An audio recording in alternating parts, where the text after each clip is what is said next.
time to come here today. I know on a college campus there's a million things y'all could be doing, especially in the evening, on a Wednesday night. So I'm grateful for all of you who came, who tweeted about it. I saw y'all on Twitter today. For those of you who passed the word, for those who showed love, I'm really, really grateful. I'm always excited to come and talk about issues in the world. So I'm always excited to come to college campuses and talk about issues, talk about controversies, talk about whatever my research is. I'm always excited to do that. But I get especially excited when I get to come to a place like Lincoln University. There's really no place like it. You know, my pop went to Cheney, my brother went to Cheney, and you know they always say that Cheney is the first and the oldest. I know. I gave him a history book, they ain't want to read it. But I understand that Lincoln is not only the oldest and the best, but it still continues to produce the brightest, right? I mean, y'all could have gone anywhere. Y'all made your choice. Y'all not Cheney. Right? Y'all could have gone anywhere in the world and y'all chose to be here because you understood that you were standing on a tradition of deep thought, a tradition of activism, a tradition of service. You understood that when you come to a place like Lincoln University, you're standing on the shoulders of people like Kwame Nkrumah. I mean, you're standing on the shoulders of folk who changed the way the world works, who changed how we understood, who reimagined the world in such a way that we would have different and greater levels of access to freedom and justice and peace and love. That's what Lincoln University represents, and so the fact that y'all came and y'all stayed, not just tonight, but at the university, and some of y'all on a 5-year plan, I know. Some of y'all wish y'all on a 5-year plan. But no matter how long you're going to be here, whether it's 3, 5, 7, 10, 12 years, no matter what your major is, if you change majors 15 times, the very fact that you're here at Lincoln University and you are engaging with the best professors in the world, the best ideas in the world, and soon the most beautiful campus in the world. I see what y'all doing out there. In the midst of all of that, y'all are someplace special. I don't want y'all to ever lose sight of that, because I don't. When I see Lincoln University on the calendar, I get excited. But I also get excited to talk about what's going on in the world today, because what's going on in the world today is so unique. We are in a very dangerous place, family. We are in a very dangerous place. I travel around the country. I'm at 100 schools a year. And I normally come in and I talk about whatever I'm going to talk about, and it doesn't change that much from school to school, you know, it's 100 of them. But, you know, today I couldn't help but pause for a minute and think about everything that's at stake in the world, and I couldn't help but talk to you all and maybe challenge you all to think about the world a little bit differently in light of what's going on right now. We are all in the midst of watching the Trayvon Martin tragedy. I don't even call it a controversy. The tragedy. Anybody who has a TV, anybody who has Facebook or Twitter, anybody who has a radio has heard about Trayvon Martin, am I right? Yes. And to see Trayvon Martin's case from an outsider is to understand a circumstance in which a young black male has been assassinated, has been executed, has been lynched. It's the 21st, 22nd, whatever you want to call it, 21st century lynching. To see it from the outside is to see a black male body that committed no crime other than to walk down the street holding a bag of Skittles. He didn't carry a weapon, he carried a hoodie. He didn't have a knife or a gun, he was not the aggressor, and yet he lays in the grave right now. How can we have a speech at Lincoln University? How can we have a speech anywhere, but especially where so many black and brown people are, if we're not willing to talk about what it means for that 17-year-old black body to be in the ground right now for the simple crime of being outside?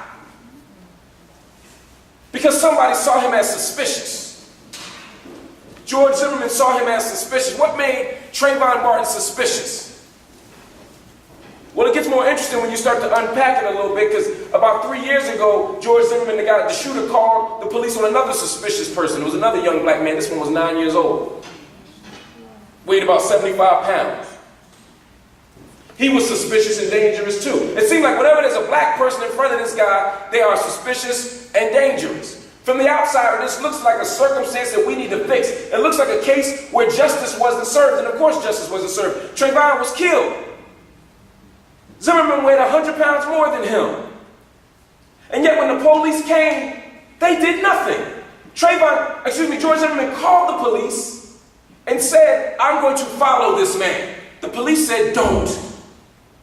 The police said, stand down, don't do anything, we'll be there. He followed them anyway.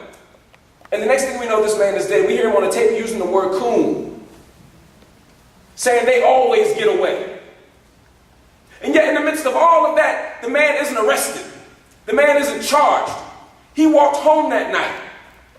They didn't test his clothes for blood or any type of residue. They didn't do any forensic analysis.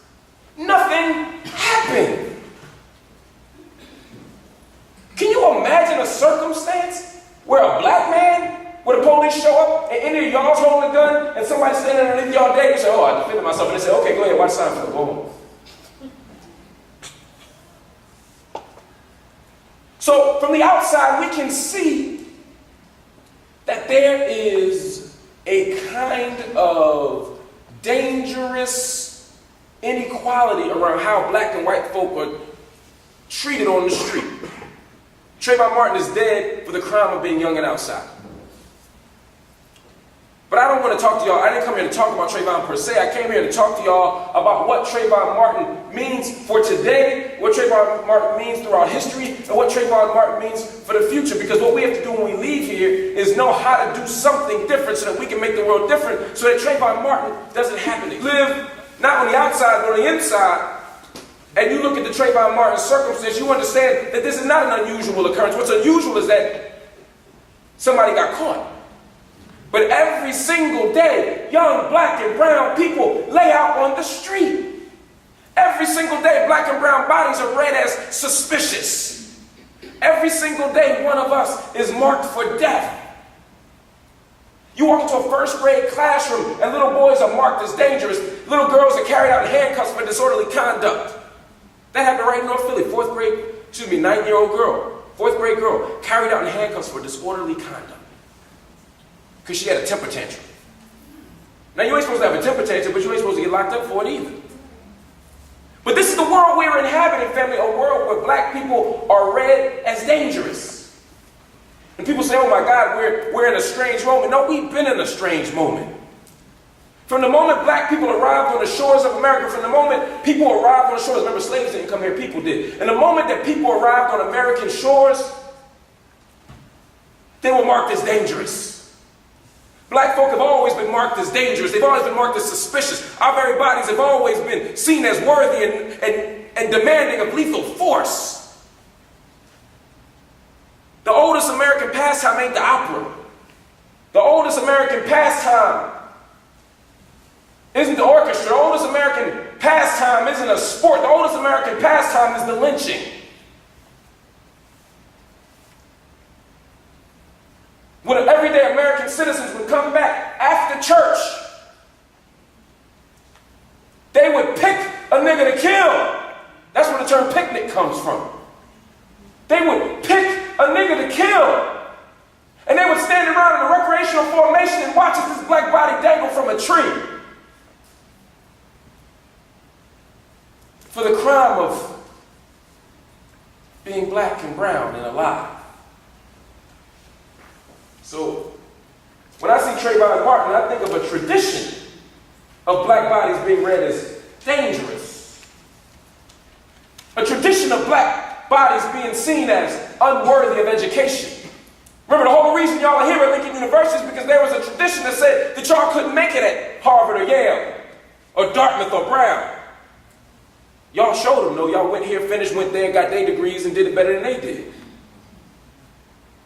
Because we've always taken the lies that the world has told about us. We've always reimagined and reshaped and rearticulated the narratives that people offered about black people and gave it back to them so that when they told you that you were nothing, we always said we are something.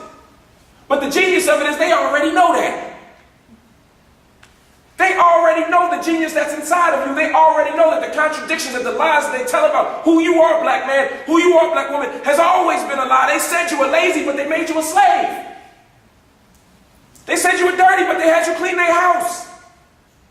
They said you were uncivilized, yet they had you raise their children. They knew they were lying. So the question then becomes,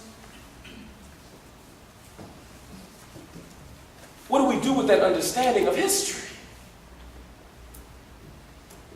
What do we do with that understanding that black bodies are read this way? Because long after there was legal lynching, long after folk like Ida B. Wells told the truth about the bodies hanging from the sky, what Billie Holiday called the strange fruit. Long after that, we had other moments in history where we were forced to come to terms with the fact that black bodies weren't safe in public space. This is important. The reason I'm telling you this is for a reason. I'm not just trying to walk you through history. I want you to understand that every single thing that happens at this junction in history has happened before. The world just wants you to forget it. America wants you to forget it. America loves to have us forget stuff. America loves to remember stuff. They'll build museums. They'll make commemorative plates and mausoleums. You go to McDonald's and get your placemat with the 25th anniversary or something on it. You watch Basketball Wives. I had a reunion episode the week after the show was over.